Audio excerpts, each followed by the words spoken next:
Assalamualaikum warahmatullahi wabarakatuh. Saya Agung Wilandra. Saya akan membahas dan menjelaskan beberapa soal tugas ke-6 untuk mata kuliah Auditing 1. Dan di sini saya sudah membahas tugas 6 dari soal ada dua. Yang pertama adalah prosedur ISA 500 dan apa yang dimaksud dengan prosedur nilai resiko. Ya, prosedur nilai resiko itu adalah terungkapnya adanya pada salah satu saji dalam material yang dalam pelaporan keuangan. Ya, dalam pelaporan ini tujuannya dapat memahami tentang entitas dan lingkungannya, termasuk dalam pemahamannya dalam materi salah saji ini untuk pengendalian inter dan entitas. Contohnya wawancara dengan seorang manajer penjualan. Nah, dengan adanya kontrak penjualan ini dapat mengikuti prosedur impact dan selanjutnya prosedur ini dianalisis dalam dampaknya yang mempengaruhi pada margin penjualan. Prosedur pengujian pengendalian ini adalah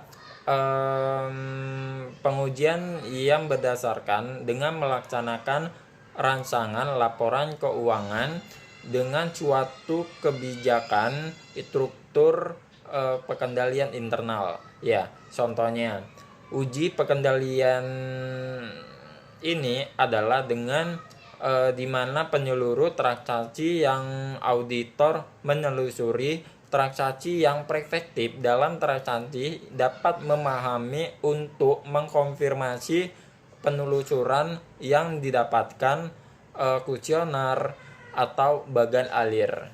Ya, selanjutnya prosedur pengujian substantif ini adalah penguji pada auditor untuk mengaudit di salah satu material dalam laporan keuangan di mana auditor ini telah mendeteksi laporan keuangan dalam akun-akun tersebut dengan saldo laba apakah yang dinilai rupiah itu benar atau salah, dan ini yang dapat mempengaruhi dari saldo laba apakah peningkatan dan penurunan di laporan keuangan.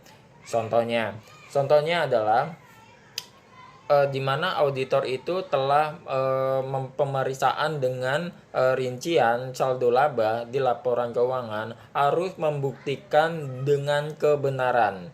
Nah, bukti ini yang harus adalah sebagai alasan kuat ataupun bukti kuat itu adalah kebenaran. Nah, buktinya harus benar-benar rincian yang dapat yang dapat saldo laba yang mencocokkan dengan rincian bukti yang diperolehkan. Nah, makanya jadi dalam memperoleh ini sumber independen sehingga dapat dihandalkan dalam laporan keuangan tersebut.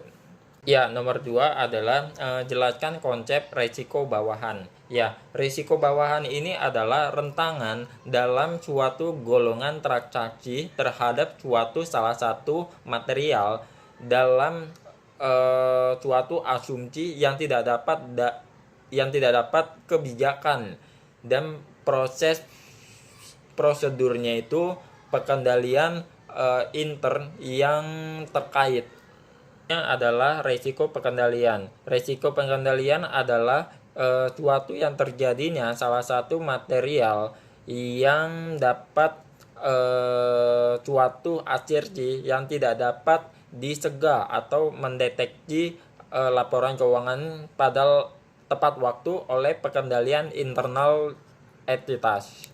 Ya, selanjutnya risiko deteksi. Ini adalah salah satu terjadinya yang tidak bisa dideteksi salah satu material dalam yang terdapat suatu asersi laporan keuangan, dan resiko deteksi ini yang ditentukan oleh prosedur auditor dan penerapan auditor ini yang dapat dilakukan dengan penentuan mereka. Beberapa soal dengan penjelasan ini saya sudah menjawab beberapa soal di tugas 6 ya. Dan untuk mengakhiri penutupan, saya Agung Wilandra. Wassalamualaikum warahmatullahi wabarakatuh.